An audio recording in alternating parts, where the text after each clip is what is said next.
know, one of the pleasures of traveling around is hearing musical items like that. And that's as good as I've heard. Fantastic. And also one of the pleasures of me traveling, and very much today, is hearing some of the local religious liberty directors like Elder McMillan tell you that religious liberty is important, because it's one thing for me to come just for the day, and even if I give you a good sermon, it's easy for you to forget unless there's somebody here reminding you. And I do get the impression that this is a church that is very conscious of religious liberty, as we need to be. And so I encourage you, if you did not make a commitment today, you know, the Lord doesn't give us just one chance. He keeps asking us and holding out the opportunity. And religious liberty, of course, is like the gospel call. It's there. It's not going to go away. In fact, it's going to become more and more important, and you need to become a part of it. We send out 200,000 copies of Liberty magazine every issue.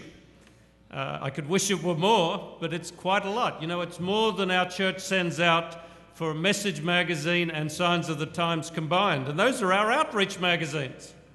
Liberty magazine is our major outreach magazine, because all but about 10 to 14,000 of those 200,000 are going to non-Adventist thought leaders. Might be your neighbour if you've designated that person, but generally we start with the President, the Congress, the Senate, the judiciary, mayors, lawyers, and so on. We want these people that are directing public affairs to be aware of our biblically based, constitutionally reinforced view of religious liberty. And so again, thank you for what you're doing for religious liberty. As I say, I travel a lot. If you doubt that, ask my wife. She'll give you quite a report. She doesn't like it, and I wish that she'd been here today, and my two children. But I met Mrs. Fletcher, who is a real memory of my wife's early days. She's from Guatemala, but she studied in Jamaica and got to know the Fletchers there. But sometimes I forget where I've been. I was sitting there thinking, where was I last week? It's Phoenix, but it took me a little while to realize. But one thing stuck in my mind. It was a trip or two before that. I was traveling through Los Angeles and lining up there to get through security, which since 9/11 is more and more onerous. You know, they pretty much radiate you now as you go on. And I refused yesterday, and that caused quite a stir.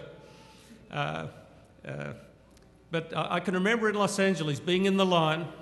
I thought we would never get through the line. It was snaking all the way past the entire United area, way down the check-in area, back again, and then back again. 3 times the length of that whole area. And there were only 2 people checking licenses. And so as I was waiting, I made some probably fairly rude comment about how long it was taking and whether we'd make our flight. And the fellow behind me said, "I've been flying for 20 hours so far." And I said, "Oh, where have you come from?" And he says, "East Timor."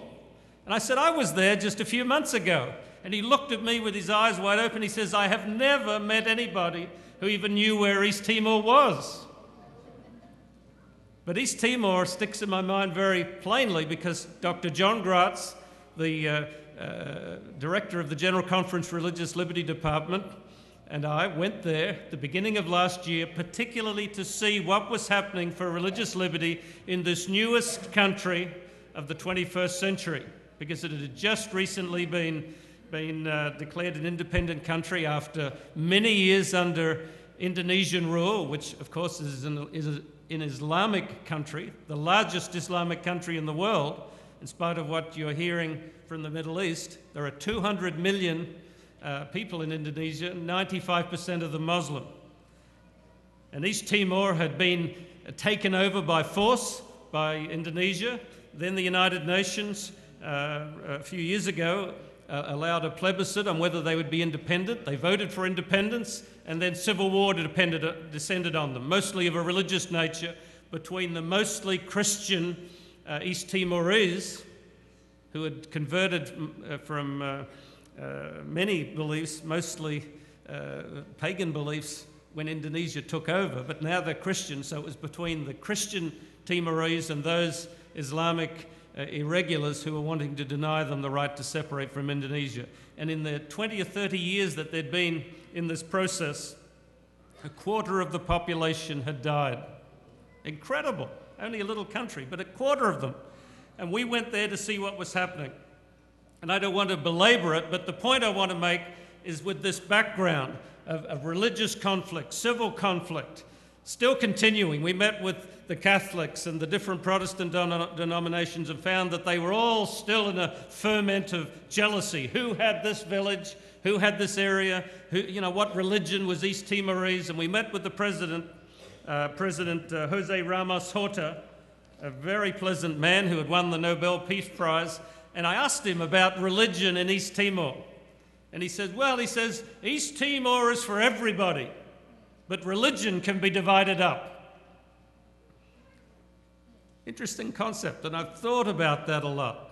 It makes sense on one level, but when you start to divide up the religion, at least allow the state to think that it can chop and segment and fragment, that's a recipe for trouble,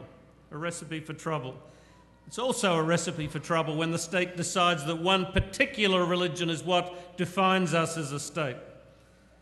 You're a little bit removed from Washington, but not too many months ago in Washington, we were stirred by crowds nearly as big as those that you see in Cairo. They were gathering there to listen to Glenn Beck and many other figures proclaim a religious nature of what it means to be an American. And there's nothing really wrong with that. That battle hymn of the Republic is just full of that.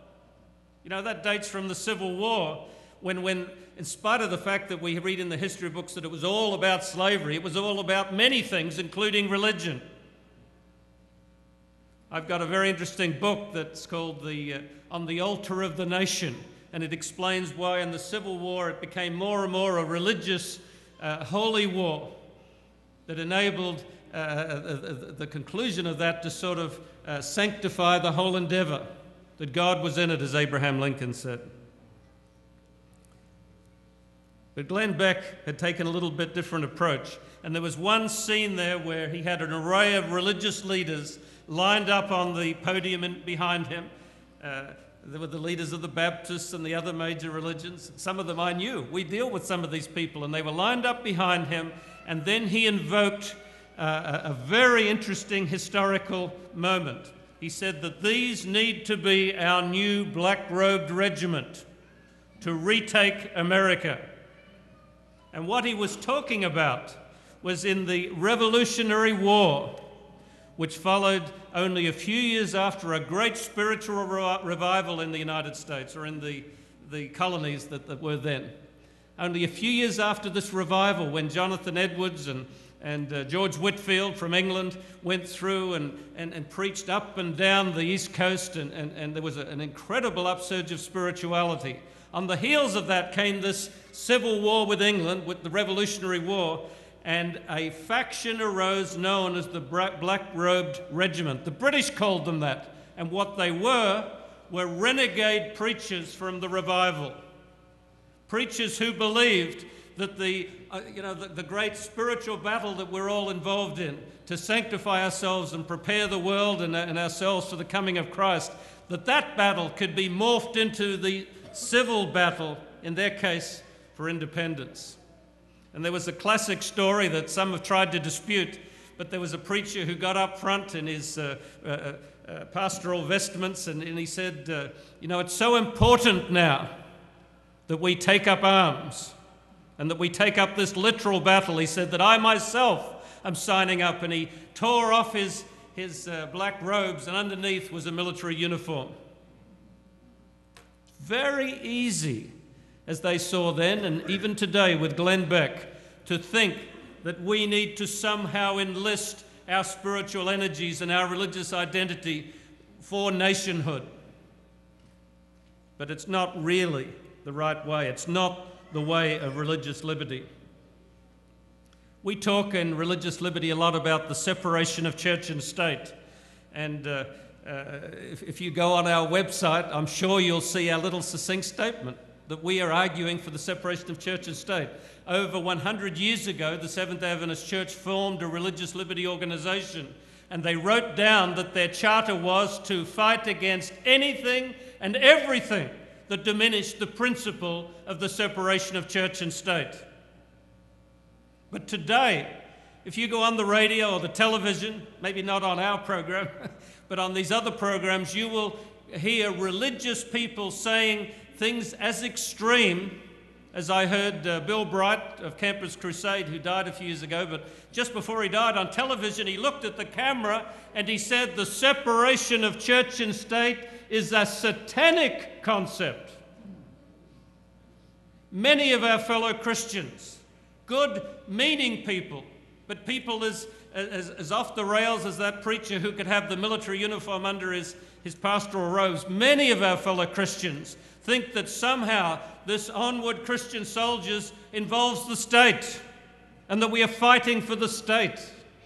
What did Jesus say? He said, "Render unto Caesar that which belongs to Caesar, and unto God which belongs to God." The separation of church and state is, as these people say, not specifically by word found in the Constitution, but it is implanted in the Constitution. The First Amendment says Congress shall make no law establishing religion, nor prevent the free exercise thereof. And the person that wrote that, Thomas Jefferson, because it was a model of his own Virginia statute, said that this erected a wall of separation between church and state. So when you hear these comments, don't worry about it. They're playing semantics with you, but the history is plain. This country's spiritual greatness has been because it has protected religion through the separation of church and state. It is those countries that think that the state can move in and directly help religion, help a particular religion promote against other religions. It is in those countries the persecution breaks out. And it is that sort of a country we believe described in Revelation 13 that we say is this country, that when it adopts that view will become a persecuting power. We need to be very careful about how we relate to these issues and plain about how we see the issues. You know, Ellen White, who I'm sure all of you are aware of, a pioneer of the Seventh-day Adventist Church, as well as a woman that God spoke directly through. We believe that she had the prophetic gift, and it was consistent with the Bible model. She wrote something that gives me pause. It was a special testimony to the Battle Creek Church, which at that time was the main body of Adventist believers. This was in 1882. And it was not just to an individual. This was a general church message. And she said this: as we near the close of time. Are we there? Are we nearing the close of time? You think so?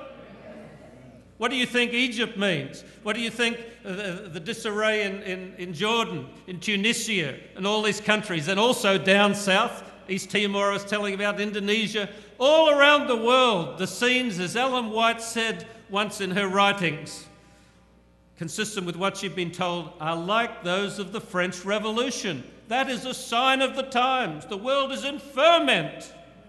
Elsewhere she said that thinking men and women of all classes have their attention fixed upon the events taking place about us. She says they see that something great and decisive is about to take place, that the world is on the verge of a stupendous crisis. The crisis is the end point of the battle between good and evil, and the crisis will very much come over who we will worship and whether we will do it freely or whether through compulsion. It's a religious liberty issue. But she says, back to this original quote, as we near the close of time, the demarcation between the children of light and the children of darkness will be more and more decided. They will be more and more at variance. This difference is expressed in the words of Christ, born again. created anew in Christ, dead to the world and alive unto God.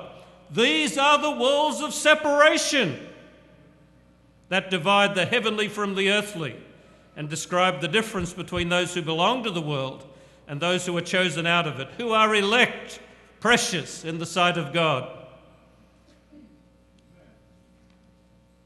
Maybe this afternoon I can give you a little bit more of the history of our religious liberty work, but for Liberty magazine and our structure, A.T. Jones is pretty much the central figure. He was the editor for a number of years during the early time when Ellen White and the church was, when she was active and the church was just beginning. He was the editor of the Sentinel of Liberty, the direct precursor to Liberty magazine. Liberty, after a little break of the first publication, was begun in 1906 and continued ever since.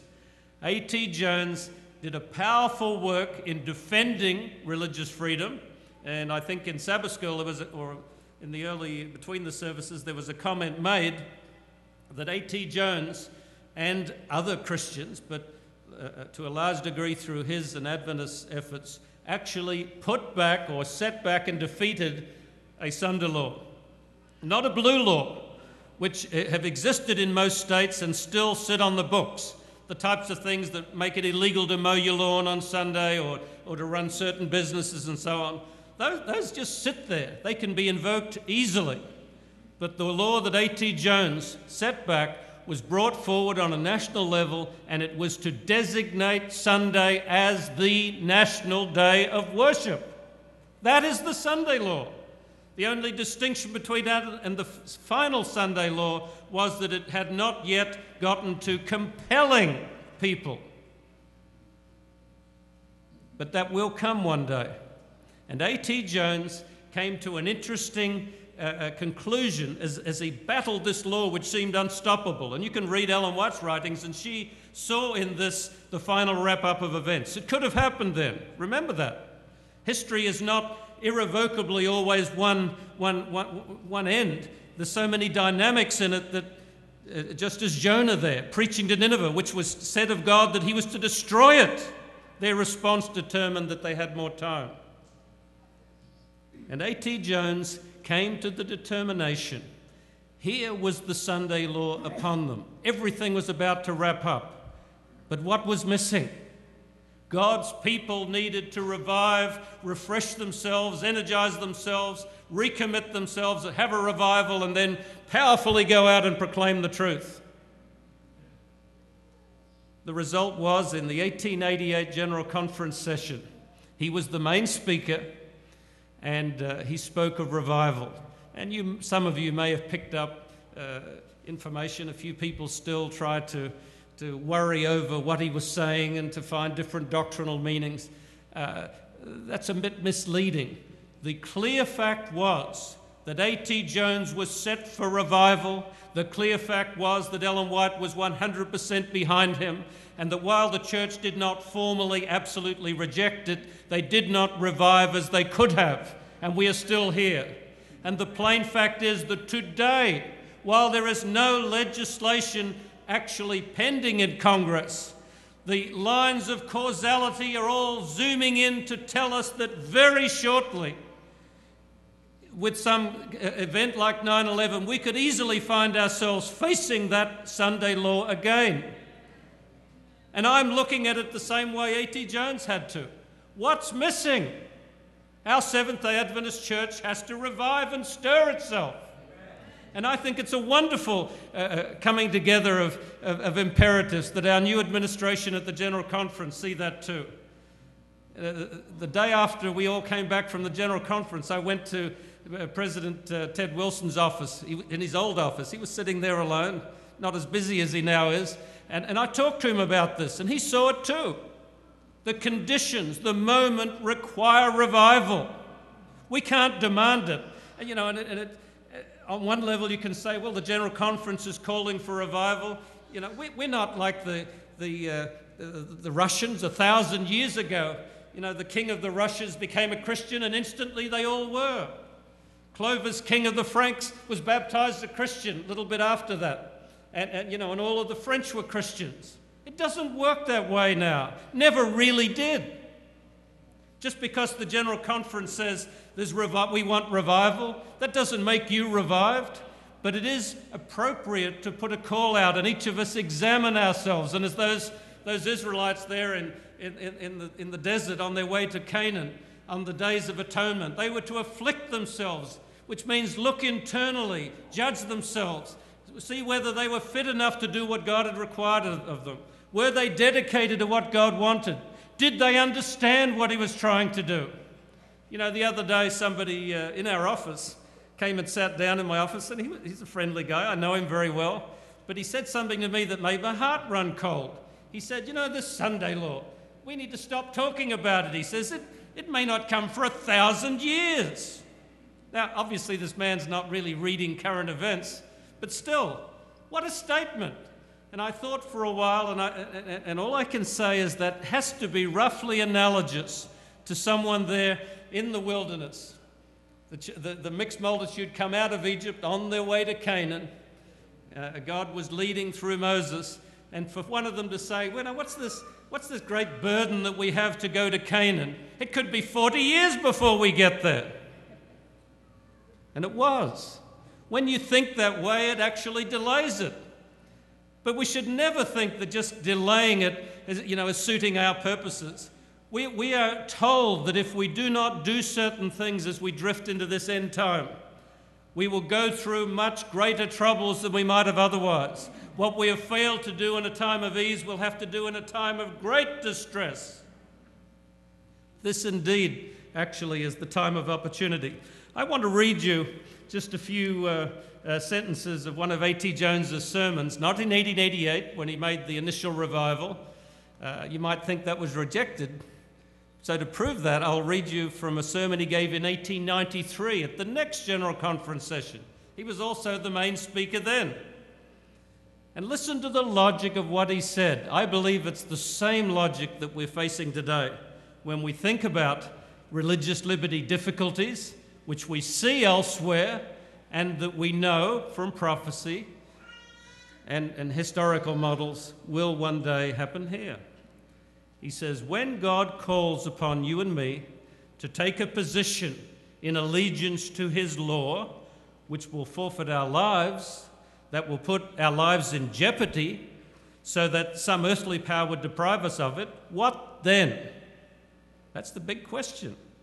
Well, he simply says, let that life go. It will vanish away in a little while anyway. Here is one that will last through all eternity. When he asks you and me to take a course of allegiance to his law that will put into jeopardy and forfeit this vapory, vanishing life, this mortal life, he says, here is eternal life to begin with. And he says, therefore, the man or woman who has only this life to start with need not start with the third angel's message. That's a very serious statement that he made. I'll read it again. Therefore, the man or woman who has only this life to start with need not start with the third angel's message. And I'll repeat it again because I think Adventists are starting to forget. What are the three angels' messages? We sometimes say we have to spread the three angels' messages. We sometimes say we have to spread the third angels, and we're not clear. The first one is to honor God, the Creator, because the hour of his judgment has come. The second message is that Babylon has fallen. We are to proclaim the corruption of present religious practices and point people toward true religion. And the third message is to say that, or warn against the false worship, the compulsion to false worship, and say that if anyone does this, they take the mark of the beast, whereas we want the mark of God, allegiance to him. That's the final test, the third angel's message. And he says, when the test comes that this life is at stake, he will stick with it. That's the danger. A man can't go through what the third angel's message is to go through with only this life that he has. And I agree with it. We're human beings. We have self-preservation in mind. It's really not given to humans to willingly give it away. It's usually a sign of either a misplaced fanaticism or just defective human thinking to to give away your life? He says because it is all he has, and he will stick with it when he's brought into jeopardy. But he who will let this life go, count it worth nothing, and take that life that measures with the life of God, that life which is the life of God, will have a life that can never get into jeopardy. That man is safe. He can go wherever the message calls him. For he who is the life of the message is the life of him who will maintain his allegiance to this message. Instead of this life, which the powers of earth would take away, God gives us his life. When he asks us to take a position in allegiance to him and to his cause, the Lord simply says, here is eternal life to begin with. And the last couple of sentences, he says, this is where the Lord wants us to stand, and that is what he wants us to do. And he says, I will never leave you nor forsake you. That's where we are. Now, what are you going to do? He asked them at that general conference. Choose you this day whom you will serve. I was very impressed earlier before I got up to speak to hear a mention of the Elijah message. That is the first time since I was a teenager that I've ever heard it spontaneously at a church. But I remember my training as a Seventh-day Adventist, an upbringing as a fourth-generation Seventh-day Adventist. We defined ourselves as people having the Elijah message. And what is the Elijah message? It is a message to call our fellow Christians to honor God and to separate themselves from Baal and Ashtoreth. Remember there, Elijah stood on Mount Carmel.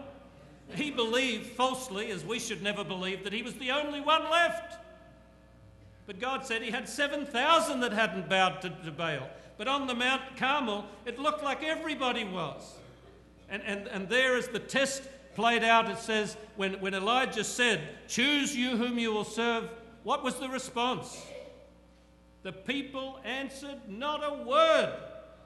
Not a word.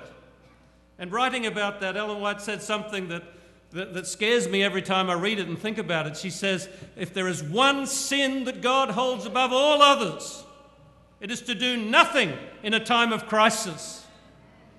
And in case you think that's just a unique thought to her, I remember in literature classes reading Dante Alighieri, probably not a literature or an author's name you know very well, but he's one of the greats of literature, wrote the Purgatory and the Divine Comedy, but he spoke about purgatory and hell, and it's Catholic doctrine was behind it, but in a literary sense, it was a device to explain the people of his day, their moral failings, and sort of expose people for what they were. And he said that there is a special circle of hell reserved for those who are neutral in a time of crisis. He put them in the worst place. I've got a quote from Review and Herald in 1893 that Ellen White said, in the great conflict between faith and unbelief, and that's really what the great controversy is, between faith and unbelief, between God and the pretender, the whole Christian world will be involved. All will take sides. Some apparently may not engage in the conflict on either side. They may not appear to take sides against the truth, but they will not come out boldly for Christ through fear of losing property or suffering reproach. Well, I don't know about you, but we've lost the property. My retirement is a fraction of what it once was. My home is a fraction of what it once was. We're probably sort of used to losing property. But are we going to risk our own safety? That's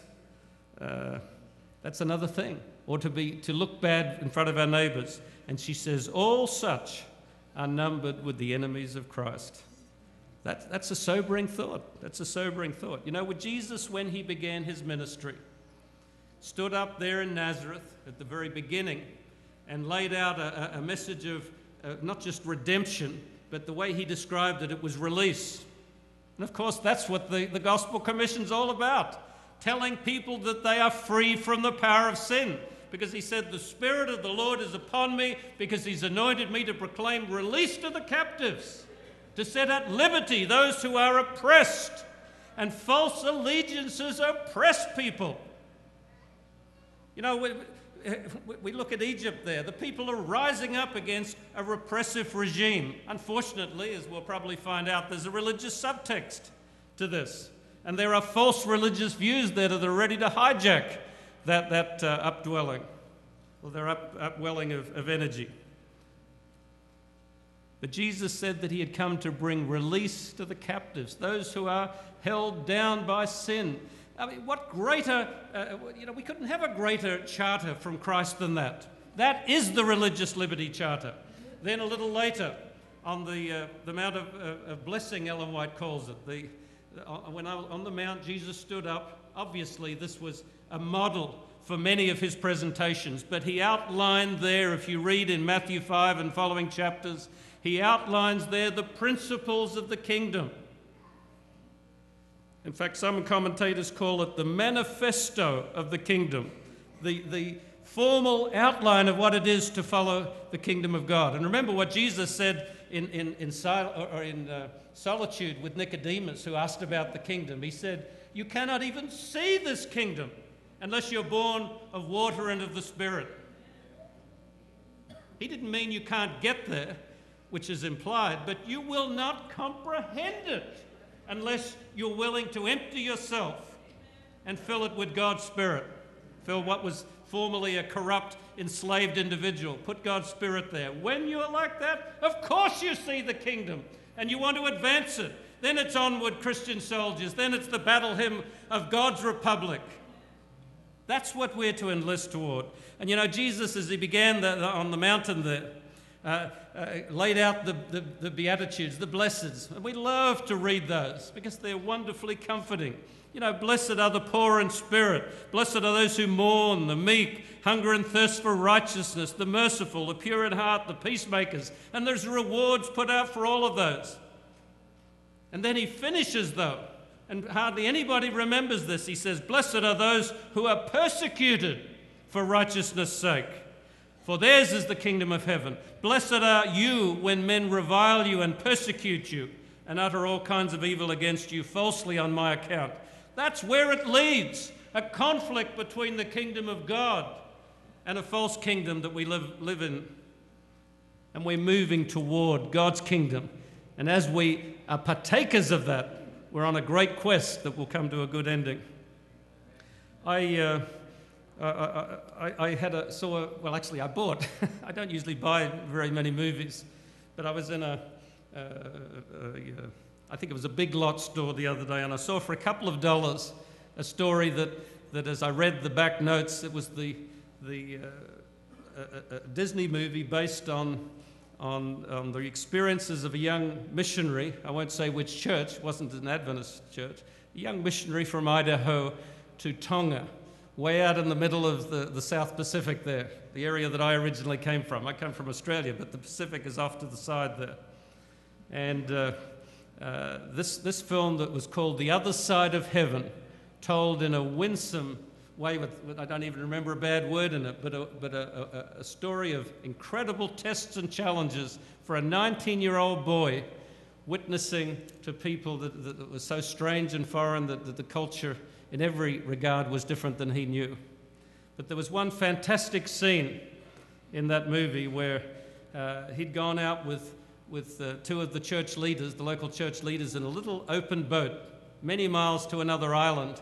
And on the way, they got caught in a storm, and a freak, almost tidal wave collapsed the boat, smashed it, and cast them into the open sea, and the others disappeared.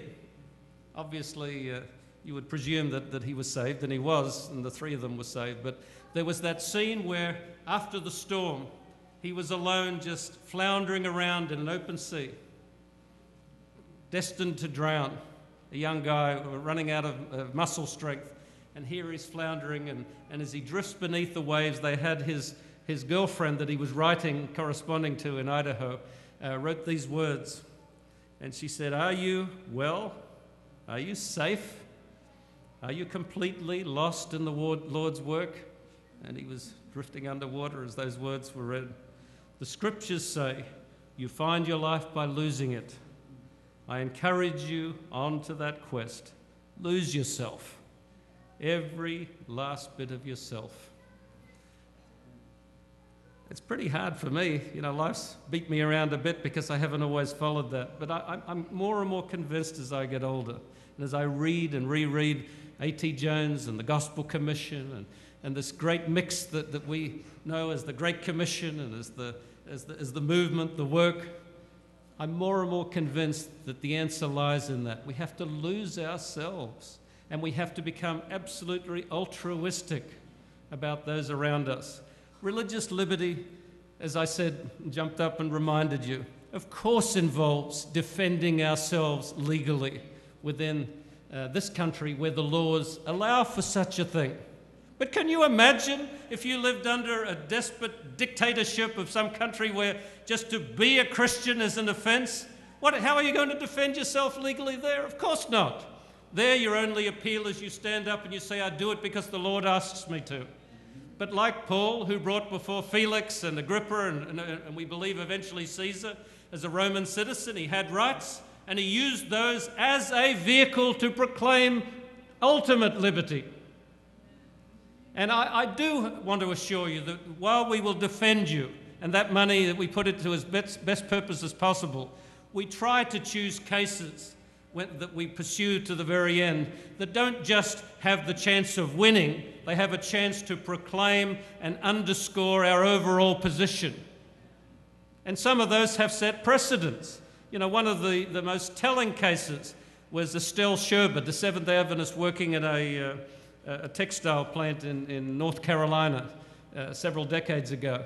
And that's gone into the legal law as laying down a model for accommodation that she got and others should get their Sabbath off. And come this afternoon and I'll explain why, even with that precedent in place, we're having troubles nowadays. But we need to defend ourselves, but that is not the real purpose. The real purpose is living the godly life and living it in spite of all the illiberal, negative forces that would enslave us again. As I said, Elijah on Mount Carmel, that's the image of Seventh-day Adventism. And I do hope that our General Conference call to revival and reformation is able to accomplish a little bit of what was done in the days of Elijah and the power of Elijah. Remember when Jesus came, the Jews were still so enamored with Elijah that they asked him, are you Elijah? They asked John the Baptist, are you Elijah? But what does the Bible say? Elijah was a man of like flesh or like passions as we are. I believe that we each can accomplish for religious freedom, but ultimately for God, because that's what religious freedom is about. We can accomplish great things in the spirit and the power of Elijah.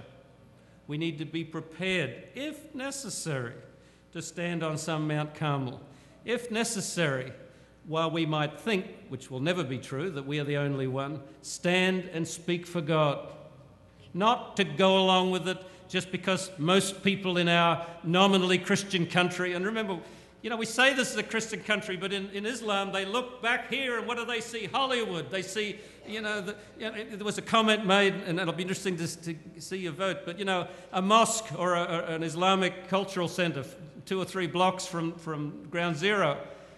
Forget about that. 1 or 2 blocks from Ground Zero, there are strip joints and all of the things that for many onlookers describe this country. Not Christianity, but since we claim to be Christian, that's what they see.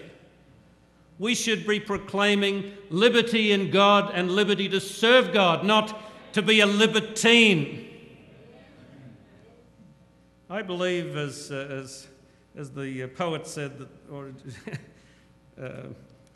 William Shakespeare said in one of his plays, this is a moment we need to take advantage of.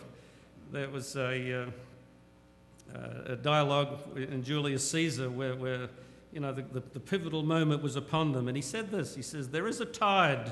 And I was thinking about this when I put this together because I'd mentioned this young man at sea, the water. Water is always symbolic, usually of peoples in the Bible, symbolic of peoples. And he says, there is a tide in the affairs of men.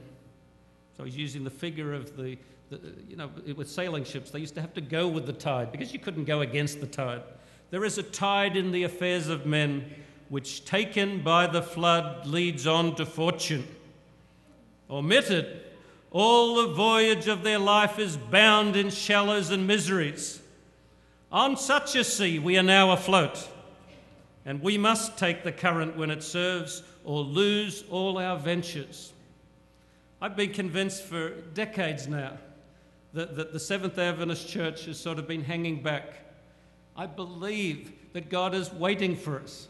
I've been studying current events for most of my adult life. I can remember in Australia when I was just barely out of college, I used to have a little 10-minute exercise in the 400-member church across from our publishing house. And every week I would get up and something in the paper would show that prophecy was fulfilling. I can remember clearly getting up there when the Pope first visited the United States and bent down and kissed the ground, and the headline said, "The Reformation is over." That's almost ancient history now. We need to understand that maybe all that's missing now between the last great final conflict is how we respond, not what external event takes place. We need to take that tide because it's the tide of the Lord's favor. He's still with us. And I can tell you, many people mention the television program that we have for religious liberty. It's wonderful to be part of that. We don't know statistically how many people watch it, but we know where that's broadcast, potentially billions of people. We have access through the media that we never had before. In Washington and many other countries, and even at the United Nations where we have a full-time representative, we have access to people that we have never had before. They listen to us. Remember that quote? They know that something is about to happen. We should tell them. And with religious liberty, I believe it's our privilege and it's our charge to do that. I want to finish, and I'm just a couple of minutes over what was my deadline, but I want to finish by reminding you of a powerful scene from the book of Acts. I think it's in chapter 4. It's either Acts 4 or Acts 2. It's Acts 4. Peter and John, recently from the upper room, recently from the tongues of fire that fell on them, because before that, they were worse than we are in our worst times. They were cowards. They were absolute frustrators of the will of God, even though God had chosen them to be his close companions. The 12 apostles, the one that betrayed him.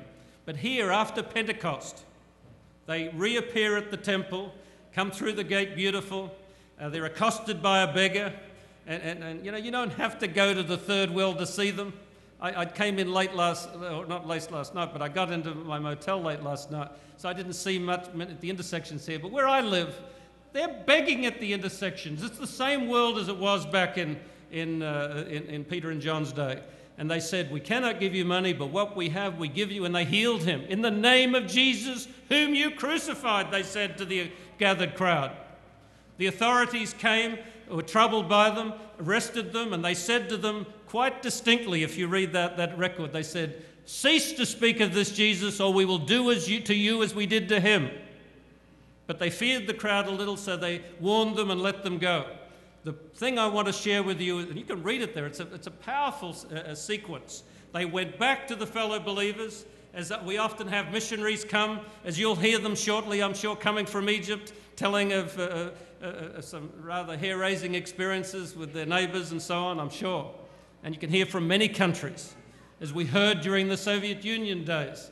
Overt persecution is happening around the world right now. But they went back, in the time of Peter and John, they went back to the believers. They reported to them what had happened. They prayed together, and as you read their prayer, it's pretty much a report. They said, "Lord, you've heard their threatenings." And if you don't remember that story, you want to guess what they prayed for? I remember in Australia as a young fellow, we were praying that God would spare our members in Colombia. They were being persecuted. And we prayed that God would ease their lot. I know now that is not the prayer to pray, because they prayed and they said to God, "You've heard their threatenings. Now, therefore, give us all boldness to present thy name with all power and wonders." And it says when that prayer finished, the building they were in was shaken. And they went out and they performed those wonders. Religious liberty will protect you, but it is not what we're about. We have to be about empowering each other through the power of God to go out and proclaim liberty throughout the land.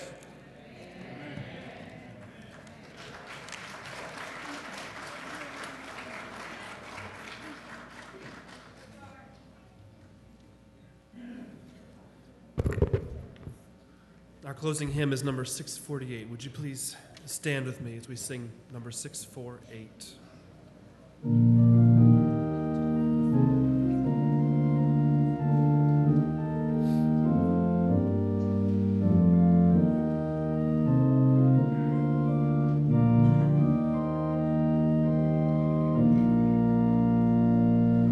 I vow to thee, my country, all earthly things above, entire and whole and perfect, the service of my love, the love that has the reason, the love that stands the test, that lays upon the altar the dearest and the best, the love that never falters, the love that pays the price, the love that makes undaunted the final sacrifice.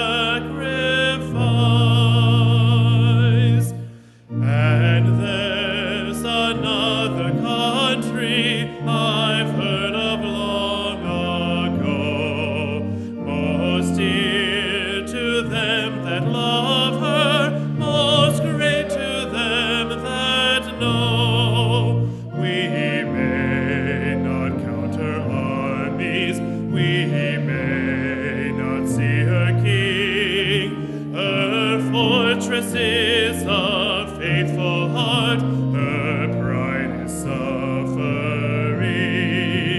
and one by one and fervently we pray for her increase, and her ways are ways of gentleness, and all her paths are peace.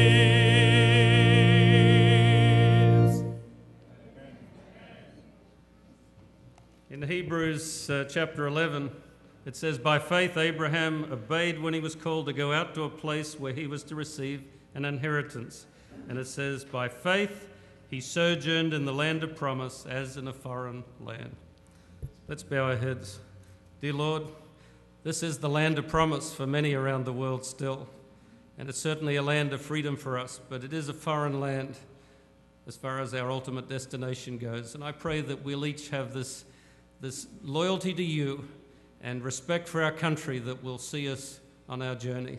Thank you for this privilege, and I do pray that you'll bless this church in its support of all that you've called us to do, and in particular religious freedom and the proclamation of the liberty that is so spiritual as well as legal and historic.